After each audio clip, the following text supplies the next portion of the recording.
जब एम्पैथ बदलता है तो उसके करीबी लोगों को बहुत तकलीफ होती है और वो बोलते हैं तुम तो पहले जैसे नहीं रहे हो, क्या बात है, इतनी सेल्फिशनेस एकदम से कैसे आ गई है? पहले तो कभी ना नहीं बोला और अब ये ना किस लिए? कुछ लोगों को बहुत तकलीफ हो रही होती है क्योंकि आप हमेशा से हाँ बोलते आए होते हैं, दूसरों के लिए अवेलेबल रहते हैं, अपनी कोई बाउंड्रीज बनाई नहीं होती हैं, बस हमेशा दूसरों के लिए जिया होता है, अपने आप को कुर्बान करते आ रहे होते हैं। जब आप बदलेंगे तो लोगों को इस तरीके की तकलीफ होना तो लाजमी है ना, पर आपको बदलना तो है ही, क्योंकि जब एम्पैथ को समझ में आता है कि वो दे दे कर थक गया है और बस उसकी भी लिमिट अब देने की पूरी हो चुकी है, वो कंप्लीटली ड्रेन हो चुका है, अब बस उसके थक कर गिर कर चूर चूर होने की कसर रह गई है। उसने अपने जीवन का वो हिस्सा, वो उम्र, वो सब्र, वो सारे प्रयास दे दिए, लेकिन फिर भी किसी ने उसको वो प्यार, सम्मान, वो समय, वो सुविधाएं, वो इज्जत जिसका वो हकदार था वो नहीं दिया। अंतर आत्मा अब कह रही है बस और नहीं। जब ये परिवर्तन अंदर से शुरू हो ही गया है तो अब दूसरे लोगों के इस तरह से कहने का कोई फर्क नहीं पड़ता। हेलो माय डियर वंस, आज मैं बताने वाली हूँ जब एम्पैथ बदलता है तो वो कैसे बदलता है, क्या होता है उसके साथ, और बदलने के बाद उसका जीवन कैसा होता है। मेरे पास बहुत सारे ऐसे केसेस आते हैं जिसमें फीमेल्स खास तौर से बहुत ही ज़्यादा एम्पैथी रखती हैं, ऐसी होती हैं कि देवी की तरह उन्हें मंदिर में रखकर पूजा भी जा सकता है। करते करते सालों तक सबके लिए करते करते थक जाती हैं। सुबह आंख खुलने से लेकर रात को आंख बंद होने तक सबकी सेवा बिल्कुल निस्वार्थ भाव से करना, सबके लिए हाँ जी कहकर अवेलेबल रहना, अपने आप को पीछे रखना, अपनी खुशियों को मुस्कुराहट के पीछे छुपाकर कुर्बान कर देना। शरीर थक रहा है, आराम मांग रहा है, बहुत दर्द है आज कंधे में, नहीं खड़े होने की हिम्मत है, लेकिन फिर भी सबकी फरमाइशें पूरी हो रही हैं। दूसरा कोई ज़रा सा भी भावुक हुआ, परेशान हुआ तो उनकी भी आंखें भर आ रही हैं। बहुत ही ज़्यादा इमोशन को समझना, चेहरे पढ़ लेना, बातों में से मतलब समझ लेना, दूसरों के दुख में शामिल हो जाना, दूसरे के दुख को इतना पर्सनली फील करना जैसे उन्हीं को वो पीड़ा हो रही है। इस तरह से इमोशनल सपोर्ट देना कि अंदर से कितनी भी भावुक हो लेकिन चट्टान बन जाना दूसरे के लिए और उसे संभाल लेना। शरीर से, पैसे से, किसी भी तरीके से, मानसिक सहयोग से हर समय बस आगे रहना, कभी अपनी जिम्मेदारी से ना भागना।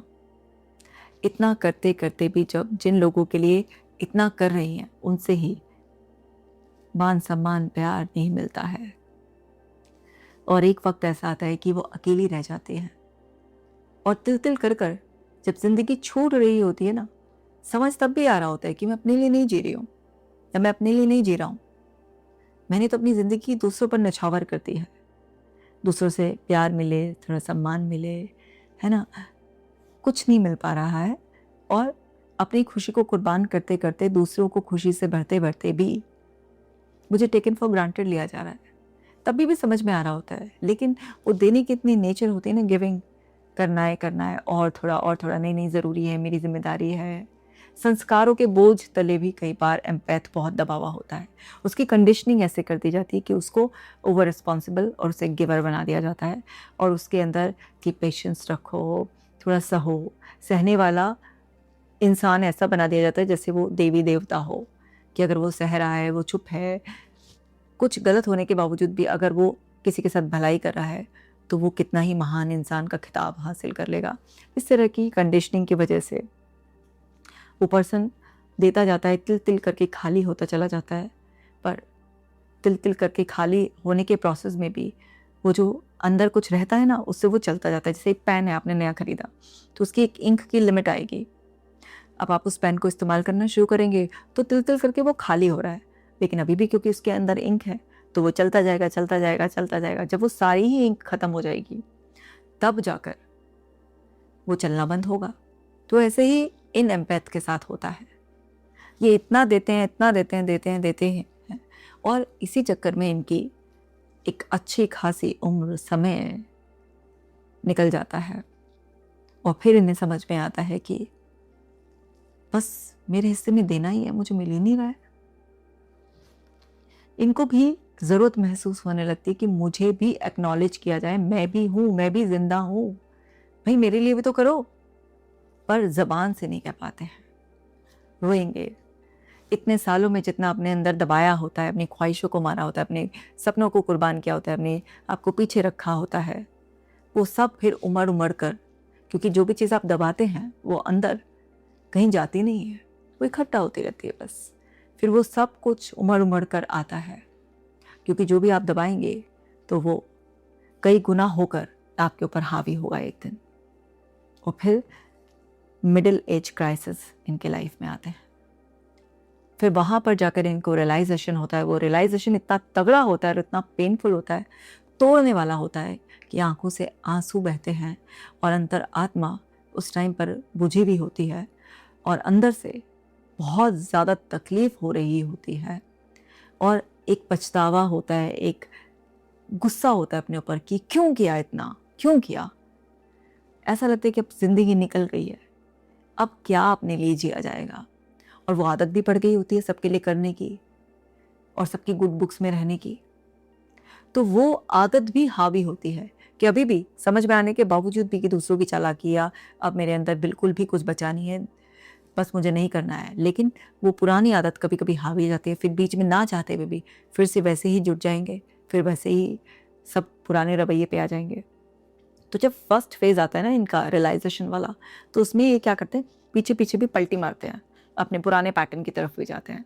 कभी करेंगे और कभी नहीं करेंगे कि आज नहीं। अब थोड़ा थोड़ा इन्होंने ना कहना सीखना शुरू कर दिया होता है, थोड़ा थोड़ा इन्हें पता चलना शुरू हो गया होता है, अंदर से महसूस होना शुरू हो गया होता है कि नहीं, अब मुझे अवेलेबल नहीं रहना है। तो इनके अंदर का ही एक हिस्सा इनको बोलता है कि नहीं, रहने दो, अब नहीं जाना, अब नहीं बात करनी ऐसे। लेकिन कभी वो कंट्रोल छूट जाता है और फिर से ये पुराने पैटर्न पे, जैसे ही कोई भी इस तरह की बात होती है, किसी की तबीयत खराब हुई या कोई और ज़रूरत है या सामाजिक तौर पर इनकी प्रेजेंस की ज़रूरत है, तो ये फिर अवेलेबल हो जाते हैं। तो पहले वाले फेज़ में बदलाव के ये डामाडोल रहते हैं, फिर से किसी की भावनाओं में बह जाना, ये सब रहता है। लेकिन अंदर अंदर वो बदलने की प्रक्रिया शुरू हो गई होती है। और जब अंदर अंदर वो बदलने की प्रक्रिया शुरू ही हो गई है, तो कोई भी अगर प्रक्रिया शुरू हो गई है तो बदलाव तो होकर ही रहेगा। तो कुछ दिनों तक ये इस वाले फेज में रहते हैं जहाँ पर थोड़ा थोड़ा छोटी छोटी चीज़ों के लिए ना कहकर ट्राई करते हैं कि क्या है। अब शुरू में जब ये थोड़ा बहुत कभी कभार कैसे ना कहते हैं तो लोगों का आसपास के इतना कोई रिएक्शन आता भी नहीं है इस पर, क्योंकि ये अभी भी कुछ कर रहे होते हैं। लेकिन अंदर अंदर रियलाइजेशन की वजह से ये प्रिपेयर कर रहे होते हैं अपने ही बच्चों, अपने ही पति, अपने ही घर के और लोगों, क्लोज लोगों के बिहेवियर पैटर्न को पहचानना शुरू कर देते हैं कि जब काम होता है, मेरी ज़रूरत होती है, तो मुझसे बड़े अच्छी तरीके से पूछा जाता है, मेरे से बात की जाती है, मुझसे सलाहें ली जाती हैं। लेकिन जब मेरे से रिलेटेड कुछ होता है तो यही लोग गायब हो जाते हैं, या क्रेडिट देने की बात आती है तो क्रेडिट ये दे नहीं पाते हैं, या अगर कोई और क्रेडिट देता है तो भी इनकी नाक के नीचे नहीं आता, तब भी इनको ऐसा लगता है कि अरे इसकी क्यों इतनी तारीफ करी जा रही है, आखिर इसने ऐसा क्या ही कर दिया है। तो ये सब उन चालाकियों के लिए होशियार होना शुरू हो जाते हैं जो लोगों ने इनके साथ खेली होती हैं, चाहे वो घर वाले हो, बाहर वाले हो, रिश्तेदार हो, कोई भी हो। तो इनके सामने इनके जीवन की जो इन्होंने जिया होता है उसकी सारी की सारी झलकियाँ आनी शुरू हो जाती हैं और धीरे धीरे ये अपने आप को तैयार कर रहे होते हैं। फिर इसके बाद वाला फेज आता है जब ये रियलाइजेशन इन पे हावी होने लगता है और अंदर से बदलाव की चाहत होने लगती है। मतलब इनके अंदर आत्मा ने झिझोड़ने लगती है कि नहीं, अब क्योंकि शरीर में कुछ दर्द भी बैठ गए होते हैं, इमोशनल पेन मैनिफेस्टेशन हो जाता है, कुछ उम्र का भी हो जाता है, कुछ अंतरात्मा भी इस तरीके से अब जिद पे अड़ जाती है कि नहीं, अब बहुत नहीं करना। जैसे कहते हैं ना, मन भर गया बस अब।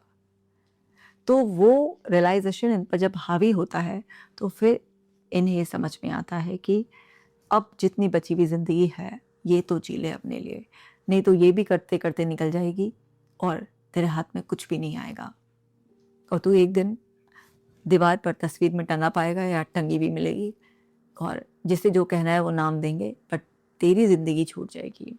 ये अंदर से रियलाइजेशन आना शुरू होता है। कई बार ये रियलाइजेशन खुद से, अंतरात्मा से आता है। कई बार कुछ इस तरीके का वीडियो या कुछ इस तरीके का ये लोग देख लेते हैं, पढ़ लेते हैं कहीं से, जिसकी वजह से या किसी और के साथ कुछ हुआ होता है, उसका एक्सपीरियंस सुन लेते हैं कि इतना करने के बावजूद भी अंततः उस इंसान के साथ ऐसा ही बुरा हुआ, उसे कोई एक्नॉलेजमेंट नहीं मिला। तो वो रियलाइजेशन इनको हो जाता है और वो हावी होने लगता है और फिर इनके अंदर अब वो जो इनका यंगर सेल्फ होता है जिसे इन्होंने दबाया हुआ होता है, वो उमड़ कर इनके अंदर से इनको बोलता है कि अब बदलाव बदलाव बदलाव। तो ये थोड़ा थोड़ा टाइम अपने लिए सेव करना शुरू कर देते हैं, थोड़ा ज़्यादा ना बोलना शुरू कर देते हैं, अपने आप को प्रायोरिटी देना शुरू कर देते हैं, अपने लिए कुछ ऐसे स्टेप्स लेने शुरू कर देते हैं। अब यहाँ से इस फेज़ में दूसरे लोगों की नाक में दम होना शुरू होता है, क्योंकि वो अब ये आया हुआ बदलाव नोटिस करने लग जाते हैं कि अच्छा ना बोला जा रहा है, अच्छा अपने आप को प्रायोरिटी दी जा रही है, अब तैयार हुआ जा रहा है, अब ये सीखने की चाहत हो रही है, अब ऐसे पहनने का, अब खाने का स्टाइल बदला जा रहा है। तो दूसरे लोगों को थोड़ी थोड़ी सी तकलीफ़ होनी शुरू होती है। अब जिसके जैसे आपने कंफर्ट जोन बना दिए हैं कि कोई भी कभी भी आपके पास आ रहा है और आप उसके लिए अवेलेबल हो गए, आपकी कोई बाउंड्री नहीं है और अब आप थोड़ी अपनी बाउंड्री बना रहे हो, अब आप ना भी कह रहे हो, अब आप अपने आप को इम्पोर्टेंस दे रहे हो, तो भैया जिनकी आदत बिगाड़ी है आपने, उन्हें तो तकलीफ़ होगी ही होगी। तो अब वहाँ से शुरू होता है उनका ड्रामा। अब वो बोलते हैं इस तरीके से कि अरे क्या बात है, बड़ा बदलाव आ गया है, अरे ना क्यों इस बात के लिए, अभी तक तो किया है, अब क्यों?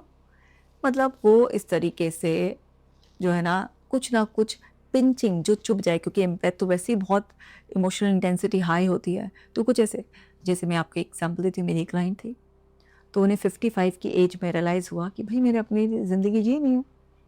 मेरे को ऐसे संस्कार दिए गए थे कि पति ही परमेश्वर है, सास ससुर माँ बाप हैं, देवर भाई है, सबको रिश्तों में ऐसा वो कर दिया और बच्चे तो ईश्वर का आशीर्वाद हैं। तो अपनी सारी की सारी जो है ना ज़िंदगी कुर्बान कर दी। अब डबल एमए उस लेडी ने कर रखा उस टाइम में और हमेशा से चाहत थी कि मैं टीचर बनूँ, बहुत अच्छी तरीके से कुछ करूँ, लेकिन इतनी घरों की ज़िम्मेदारी जो पूरी की सारी लद गई उसके ऊपर, तो क्या हुआ कि कुछ भी नहीं हुआ। ना नौकरी हुई, ना घर में ट्यूशन पढ़ाने का मौका मिला, कुछ नहीं, बस करते-करते सबका करते-करते उम्र निकले जा रही है। अब बच्चे बड़े हो गए, अपनी-अपनी नौकरी पर चले गए, अपनी-अपनी फैमिली में फिर बिज़ी हो गए, शादी-वादी हो गई और ये अकेली रह गई। बस फ़ोन का इंतज़ार करे जा रही हैं, किसी को कोई ख़ास नहीं पड़ी और इतने सालों तक जो अपने अंदर वो सब चीज़ें दबाई थी, जो घोटा था अपने आप को, अपनी सारी ख्वाहिशों का दफन, अब अकेले में उस सन्नाटे में, क्योंकि घर में थी सन्नाटा, सब बच्चे आराम से शिफ्ट हो गए दोनों बाहर। अब वो जो सन्नाटा था, उस सन्नाटे में अंदर की गूंज जो थी, जो पहले बाहरी शोर-शराबे, भाग-दौड़, ज़िम्मेदारियों में सुनाई नहीं आती थी, अब वो अंदर की आवाज़ लाउड होने लगी। क्या किया? अंतरात्मा से एक आवाज़ आने लगी कि ज़िंदगी यूँ ही निकालती, अपने कभी सपने पूरे नहीं किए, अपने लिए कभी जिया नहीं। बहुत सारी इच्छाएँ थी, लेकिन कभी कुछ पूरी नहीं हुई। तो वो अंदर का शोर हावी होने लगा, रातों की नींद उड़ गई, परेशानी होने लगी, बेवजह का रोना आने लगा, जैसे अंतरात्मा चीख-चीख कर पुकार रही हो कि सब गँवा दिया, सब गँवा दिया, सब गँवा दिया, फेलियर की तरह लगने लगा। और बहुत छोटी-छोटी बातों पर गुस्सा, ओवर रिएक्शन, ओवर इमोशनल हो जाना और बहुत ही ज़्यादा एक अंदर से अपने ऊपर ही गुस्सा कि क्यों किया ऐसा, क्यों किया ऐसा, अपने लिए क्यों नहीं ज़िंदगी जी। और फिर 55 की उम्र दिखाई दे रही थी अपनी। बहुत ज़्यादा परेशानी थी, बहुत ज़्यादा एक डिप्रेशन वाली स्टेट आ गई। तो जब मुझे मिली थी, तो फिर सारी मुझे स्टोरी पता चली ऐसे-ऐसे हुआ। तो उनके अंदर की मैंने एक विश लिस्ट बनवाई कि आप अपनी विश लिस्ट बनाइए कि भई क्या-क्या जो इच्छाएँ आपके अंदर हमेशा से थी आपने दबाई और अब क्या नई इच्छाएँ कुछ पैदा हो रही हैं। भई अपने लिए ज़िंदगी जीनी है, अपने आप को अब बदलना है। जो आप समझ चुके हो, जो रियलाइज़ कर चुके हो, अब उसे अपने व्यवहार में बदलाव करना है।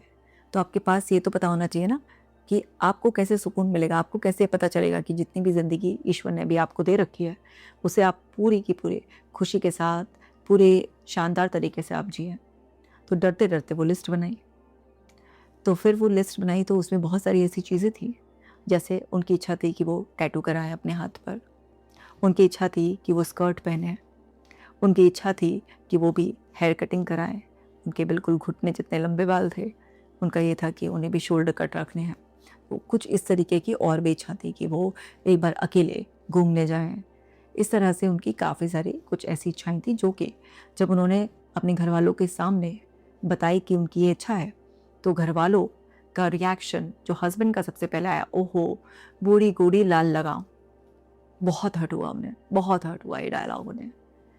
इस तरीके से एक बार नहीं कई बार इस तरीके से अब बुढ़ापे में बुढ़िया शौक करने चलेगी, इस तरीके की चीज़ें कि चलो बच्चों को बताता हूँ कि तेरी माँ को भी हाथ में टैटू बनवाना है, उसे बाल कटवाने हैं, इस तरह से मतलब शेमिंग फील कराना। और फ़ोन लगा भी दिया उनके हस्बैंड ने कि देखो तुम्हारी माँ का दिमाग ख़राब हो गया है, बोल रही है मुझे बाल कटवाने हैं, बोल रही है मुझे स्कर्ट पहनना है, बोल रही है मुझे टैटू कराना है, बोल रही है मुझे हॉलीडे पे जाना है, इस तरीके से बोल रही है, पागल हो गई है ये। इस तरह से कुछ समझाओ, ये चीज़ें करा के कि रोकने का ये तरीका शेम फील कराना कि जैसे कितना शर्मिंदगी भरा काम उन्होंने अपनी लिस्ट में लिख दिया हो। ये तो सब नॉर्मल सी बातें हैं, लेकिन इस तरह से घर वालों को ही तकलीफ हो गई। जब तक वो औरत करे जा रही थी, अपने आप को घिसे जा रही थी, सबके लिए अवेलेबल हुए जा रही थी, बस चुपचाप। क्योंकि हमारे समाज को, आदमियों को ख़ास तौर से ना चुप रहने वाली औरतें थोड़ा ज़्यादा पसंद आती हैं, जो कुर्बानी की देवियाँ होती हैं, थोड़ा ज़्यादा पसंद आती हैं। तो अब वो अपने लिए थोड़ा-थोड़ा बोलना शुरू हो गई, क्योंकि जब उन्हें समझ में आने लग गया कि नहीं, ये सही नहीं हो रहा है मेरे साथ। जब जाग जाओ तभी सवेरा है और अब मुझे बदलना है। जब ठान लिया अंदर, तो इस तरीके की जब आवाज़ उठाई, अपने ही घर में आवाज़ दबाने के सारे इंतज़ाम हो गए। पर जब एम्पैथ के अंदर वो रियलाइज़ेशन और वो ज़िद आ जाती है कि अब तो बस बदलना है, अब नहीं हो रहा, बस बहुत हो गया, तो फिर वो रुकता नहीं है। फिर उसके अंदर बदलाव आकर ही रहता है। और वही इनके साथ हुआ। जब उन्होंने मुझे बताया, बहुत हर्ट हुई, बहुत रोई इस तरह से।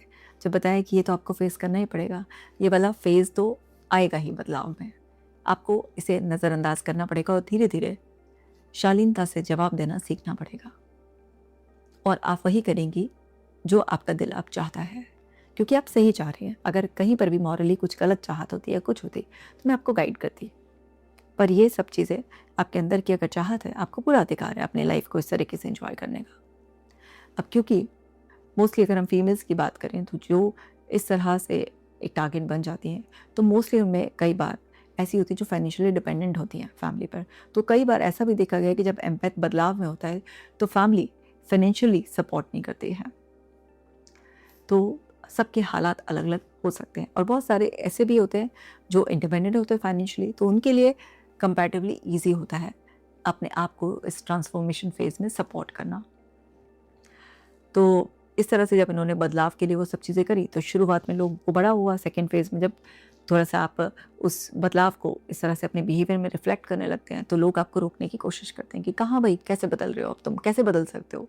क्योंकि जो आपकी पुरानी इमेज होती है, एक गिवर की, एक बिल्कुल सैक्रिफाइस करने वाले की, अब वो आपकी प्रेज़ेंट इमेज जो बदल रही होती है, तो वो मिसमैच होती है उनके दिमाग में, तो इसलिए वो ऐसा करते हैं। बट एम्पैथ यहाँ पर रुकता नहीं है, वो बदलता है। अब जब वो एक्शंस इस तरीके के ज़्यादा लेना शुरू करता है, अपने लिए स्टैंड लेना शुरू करता है, जवाब देना सीख जाता है, ना कहना सीख जाता है, बाउंड्रीज़ बनाना शुरू कर देता है, तो उसका टाइम, एनर्जी अब उस एरिया में लगने लगता है जहाँ से उसके अंदर दबी हुई इच्छाएँ, अब वो उसकी नकारात्मक ऊर्जा निकल रही होती है और सकारात्मक ऊर्जा बढ़ रही होती है। उसका मन अब खुश रहने लगता है। उसे पता चलता है कि रियल ज़िंदगी क्या है। उसे समझ में आ जाता है कि मेरी ज़िंदगी का उद्देश्य दूसरों की जी हजूरी करना नहीं है, दूसरों को हमेशा खुश रखना नहीं है, दूसरों की सारी प्रॉब्लम सॉल्व करनी नहीं है। मेरे ज़िंदगी का उद्देश्य है, मुझे अपनी ज़िंदगी को अपने सलीके से जीना है। इसका मतलब ये नहीं कि मैं दूसरों के लिए अवेलेबल बिल्कुल भी नहीं हूँ। इसका मतलब ये भी नहीं है कि मैं दूसरे के दुख सुख में साथ नहीं हूँ। इसका मतलब ये भी नहीं है कि मैं दूसरे के लिए कुछ भी नहीं करूँगा या कुछ भी नहीं करूँगी। इसका मतलब सिर्फ ये है कि मुझे अब अपने लिए ज़िंदगी जीनी है। सबसे पहले मैं हूँ, तो बाकी सब कुछ है। तो उसे अपने आप को प्रायोरिटी देना, वो सेल्फ लव, कंपैशन, केयर, वो सब उसके अंदर हम भर देते हैं। तो जब उसकी उससे ही पहचान कराई जाती है, अपने लिए वो इज्जत महसूस करना, अपने आप को इम्पोर्टेंस प्रायोरिटी देना, अपने आप को काइंडनेस से ट्रीट करना, वो सब चीज़ें सिखा दिया जाता है। तो जैसा आप अपने आप को ट्रीट करते हैं ना, आपको लोग वैसे ही ट्रीट करते हैं। तो जो बहुत एम्पैथ होते हैं ना, जो हाई इमोशनल इंटेंसिटी वाले लोग होते हैं, बेसिकली वो क्योंकि हमेशा अपने आप को पीछे रखते हैं, इसलिए दूसरे लोग भी उनका फ़ायदा उठाकर उनको पीछे रख देते हैं। तो हम ये सिखाते हैं कि सबसे पहले अपने आप को इम्पोर्टेंस देना सीखो, क्योंकि तुम जैसे अपने आप को ट्रीट करते हो, जिस तरह से तुम पहनते, ओढ़ते, बोलते, बिहेव करते हो, बस उसी का एक्सटेंशन तुम्हारे आसपास के लोगों के बिहेवियर में आपको दिखाई देगा। तो जब इतना एम्पैथ बदल जाता है, तो उसमें कॉन्फिडेंस आ जाता है, उसके मुंह में अपनी ज़बान आ जाती है, अपने लिए स्टैंड लेता है, वो अपने आप को प्रायोरिटाइज़ करता है। तो क्या होता है कि धीरे-धीरे जो लोग पहले उसे शेमिंग से, ब्लेमिंग से, किसी भी तरीके से उसे रोकने की कोशिश करते हैं, उनको मैसेज मिल जाता है कि अब ये रुकने वाला इंसान नहीं है, अब ये बदल चुका है। तो धीरे-धीरे वो भी एडजस्ट हो जाते हैं और आपकी नई इमेज जो आप बना रहे होते हैं, उसे धीरे-धीरे, धीरे-धीरे एक्सेप्ट कर लेते हैं। सो की क्या है? की है सेल्फ लव को बढ़ाना, अपने आप को प्रायोरिटाइज़ करना, अपने आप को वैल्यू देना, अपने आप को वर्दी मानना, अपने आप को डिज़र्विंग मानना और अपनी लाइफ़ को वर्थ लिविंग मानना। और सिर्फ मानना नहीं, उसे साकार करने के लिए एक्शन लेना। शुरू में तो आपको खुद ही बहुत अजीब-सा महसूस होता है ये सब चीज़ें, क्योंकि ये सब चीज़ें आपने की नहीं होती हैं। तो करते हैं तो बहुत अजीब-सा महसूस होता है कि अरे! ये क्या हो रहा है? पर जब आप उसको लगातार करना शुरू कर देते हैं और ये समझते हैं कि कोई ना कोई चीज़ जब भी आप शुरू करते हैं तो कभी ना कभी तो आपका फर्स्ट टाइम होता है। चाहे आप 10 साल की उम्र में करें, 20 साल की उम्र में, 30 साल या 50 साल या 60 साल की उम्र में करें। आप कभी भी जब भी शुरू करेंगे तो कभी तो आपका फर्स्ट टाइम होगा।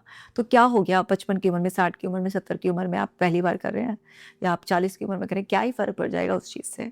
तो जब ये सब चीज़ें उनकी डीप कंडीशनिंग कर दी जाती है, उनके असली स्वरूप से उनकी पहचान करा दी जाती है, तो फिर इस फ़ेज़ में वो ज़्यादा इस तरीके की एक्टिविटीज़ को रिपीट करने से उनके अंदर ये जो चेंजेस होते हैं वो स्टेबल होना स्टार्ट हो जाते हैं, स्टेबलाइज़ हो जाते हैं।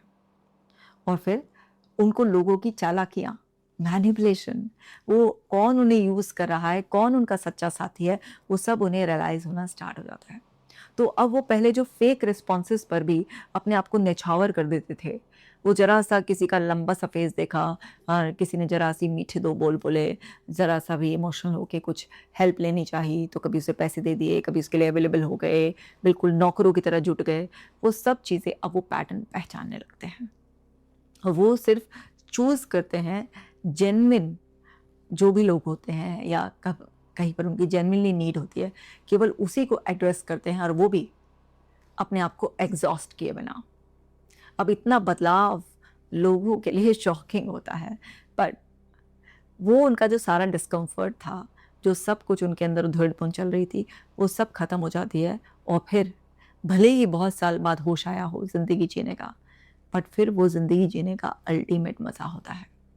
तो इस तरीके से रियलाइज़ेशन से शुरुआत हुई, फिर रियलाइज़ेशन हावी हुआ और इस ट्रांज़िशन फ़ेज़ में ब्लेमिंग, शेमिंग भी हुई, पर फिर भी अगर उस चीज़ को रियलाइज़ करते हुए कि नहीं बस बहुत हो गया है, अब ज़िंदगी अपने लिए जीनी है और आपने नए एक्शंस को चालू रखा और अपने लिए स्टैंड लेना शुरू किया, वो एक्शंस लेने शुरू किए, तो वो जो रियलाइज़ेशन आप पर हावी हुआ है वो ट्रांसफॉर्मेशन में कन्वर्ट हो जाता है और आप अपने नए रूप को क्रिएट कर लेते हैं, आप उसे सेलिब्रेट करते हैं, एम्ब्रेस करते हैं, आप उसे एन्जॉय करने लगते हैं और पूरा ट्रांसफॉर्मेशन हो जाता है। फिर ब्लेमिंग, शेमिंग मोस्टली बंद हो जाती है, कभी-कभी चलती रहती है, बट आपके लिए ऐसा होता है एक कान से सुना, दूसरे से निकाला, आपको ये समझ में आ जाता है।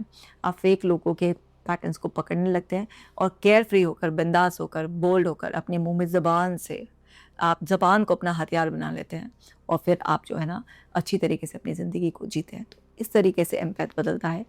पेन के बाद, एक ब्रोकन स्टेट के बाद जब उसे ट्रांसफ़ॉर्म किया जाता है या वो खुद ट्रांसफ़ॉर्म होता है सेल्फ हेल्प से, तो फिर वो उतना ही bold and confident and beautiful हो जाता है। बट कई बार क्या होता है कि हर इंसान इतना लकी नहीं होता। कुछ लोगों को इस प्रोसेस में ट्रस्ट इश्यूज़ डेवलप हो जाते हैं। कुछ लोग बहुत ही इमोशनली अपने आप को सप्रेस कर लेते हैं, वो मान लेते हैं कि अरे यार, अब तो उम्र हो गई है, अब कुछ नहीं हो सकता। अब मन बुझ गया, जब जवानी थी, जब करने की इच्छा थी, जब कुछ हुआ नहीं, अब क्या ही होगा, अब कितने साल बचे हैं, तो वो सप्रेशन की वजह से डिप्रेशन में चले जाते हैं, किसी पर भरोसा नहीं कर पाते हैं, इमोशनली बिल्कुल नम हो जाते हैं, ड्रेन हो जाते हैं और तरह तरह की बीमारियों के शिकार हो जाते हैं। और मोस्टली मैंने हाईली एम्पैथ्स के केस में देखा है कि वो काफ़ी बीमारियों के शिकार बीच में हो जाते हैं, पर जैसे ही वो अपने ऊपर काम करना शुरू करते हैं तो वहाँ से उनकी उन फिज़िकल साइकोलॉजिकल कंडीशंस में भी, चाहे वो एंग्जाइटी में हो, डिप्रेशन में हो, थायराइड हो गया हो, डायबिटीज़ की प्रॉब्लम हो गई हो, इन्फ्लामेशन हो गया बॉडी में, गट इश्यूज़ रहने लगे हो, कुछ भी, वो सब में भी बहुत रिलीफ हो जाता है और वो भी कंडीशन बेटर पे बेटर, बेटर पे बेटर, बेटर पे बेटर होती रहती है।